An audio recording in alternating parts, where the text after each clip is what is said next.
গণ অভ্যুত্থানে বিজয়ের পর ব্যতিক্রমী নানা আয়োজনে দেশ গড়ার কাজে নেমেছেন স্কুল, কলেজ, বিশ্ববিদ্যালয় ও মাদ্রাসার শিক্ষার্থীরা। ঢাকার রাস্তা এখন তাদেরই দখলে। ট্রাফিকিং এবং পরিচ্ছন্নতার মতো কঠিন কাজ গত 4 দিন ধরে লাগাতার করছেন তারা, যার মাধ্যমে রাজধানীর চেহারাই পাল্টে গেছে। বাজার মনিটরিংও করছেন তারা, আরো জানাচ্ছেন মুশফিকুর রহমান। দেয়ালে দেয়ালে এখন শুধু তারুণ্যের জয়গান, বৈষম্য বিরোধী দেশ গড়ার স্লোগান। রংতুলি হাতে শিক্ষার্থীরা জমানো টিফিনের টাকা দিয়ে এ কাজ করে যাচ্ছেন স্বেচ্ছায়, যা শুধু দেশ নয়, প্রশংসিত হচ্ছে বিশ্বজুড়ে। আমরা স্টুডেন্ট, আমাদের সাধ্যমতো আমরা রংতুলিকে আমাদের অস্ত্র হিসেবে বেছে নিয়েছি। আর যেহেতু আস্তে আস্তে আমাদের দেশ গড়ার জন্য কিছু করতে হবে, তো আমরা শুরুটা এখান থেকেই করেছি, কারণ সহজ থেকে আমাদের কঠিনের দিকে যেতে হবে। তো আমরা চাই সবার কাছে আমাদের এই যুদ্ধটা, যে যুদ্ধটা হয়েছে, এটা সম্পর্কে জানাতে। আর আমরা চাই তরুণ সমাজ যেন আরও এটা সম্পর্কে উজ্জীবিত হয়। গ্রাফিটিটা বেসিক্যালি প্রেজেন্ট করছে যে তারুণ্যের হাতেই স্বাধীনতা, তারুণ্যের হাতেই মুক্তি। এবং আমাদের এই যে বিজয়টা, আমাদের দেশের যে স্বাধীনতাটা, এটা ছিনিয়ে এনেছেন আমাদের আবু সাইদ ভাইয়া, মুগ্ধ ভাইয়া, ফারহান ফায়াজ, এছাড়াও আরও অনেকে। তাদের সবাইকে স্মরণ করি, সেই তারুণ্যকে স্মরণ করেই আমরা আমাদের এই গ্রাফিটিটা করেছি।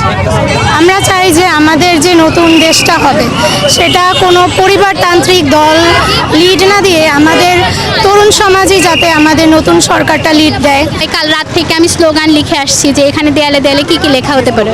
এই যে আমি ছাত্র, আমি উজ্জ্বল এক নক্ষত্র হয়ে জ্বলব দিবারাত্র। আরও কয়েকটা লিখেছিলাম, শত বেদনায় ভাঙব না মনোবল, শত প্রহারে হব না দুর্বল, নবজাগরণের কাণ্ডারি হয়ে বেঁচে রব চিরকাল। আমাদের যখন লাস্ট ক্লাস হয়েছিল, তখনই আমরা ডিসাইড করছিলাম যে আমরা যদি স্বাধীন হতে পারি, তাহলে আমরা এখানে এসে এই দেয়ালে আলপনা করব, দেন দেওয়ালে আমাদের মনের কথাগুলো লিখব। আমাদের নিজের দেশকে আমরা সুন্দর করে সাজাচ্ছি। এটা ভালো লাগছে যে নতুন দেশে সবাই সবার মতো কাজ করছে, আমরাও চেষ্টা করছি যতটুকু পারি।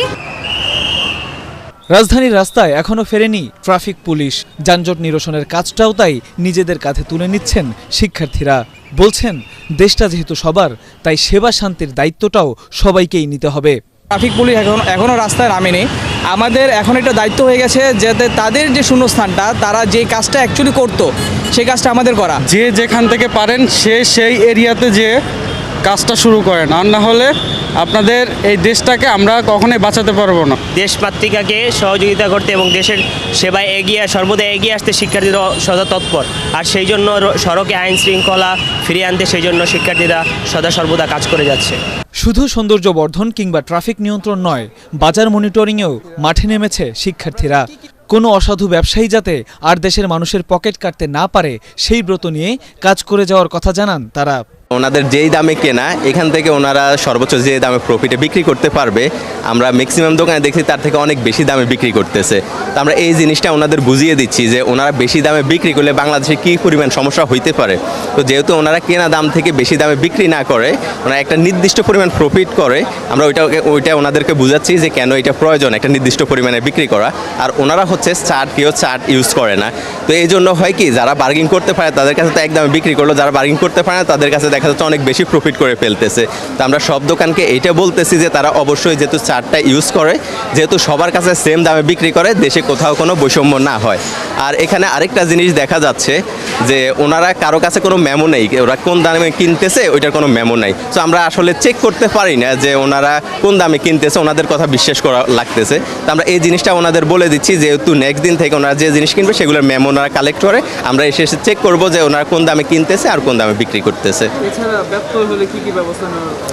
সবাইকে আমরা এটাও ইনশিওর করতেছি, বলতেছি ওনারা যদি ওই নির্দিষ্ট প্রফিট থেকে বেশি বিক্রি করে, আমরা ওনাদের বিরুদ্ধে অ্যাকশন নিব।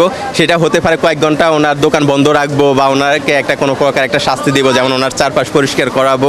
অথবা যদি ওনার শাস্তির পরিমাণ আরও বেশি দেওয়া লাগে, যে উনি অনেক বেশি অন্যায় করতেছে, সেই ক্ষেত্রে হয়তো একদিনের জন্য বন্ধ আমরা ঘোষণা করতে পারি ওনার দোকান। আমরা যদি রেগুলার মনিটর করতে পারি, সবার মাঝে সচেতনতা গড়ে তুলতে পারি, তাহলে অবশ্যই দ্রব্যমূল্য নিয়ন্ত্রণ করা সম্ভব।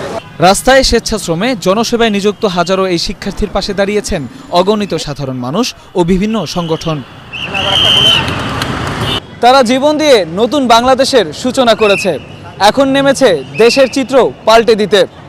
এই শিক্ষার্থীরাই পেরেছে, ওরাই পারবে সোনার দেশ গড়তে। মুশফিকুর রহমান, ATN বাংলা, ঢাকা।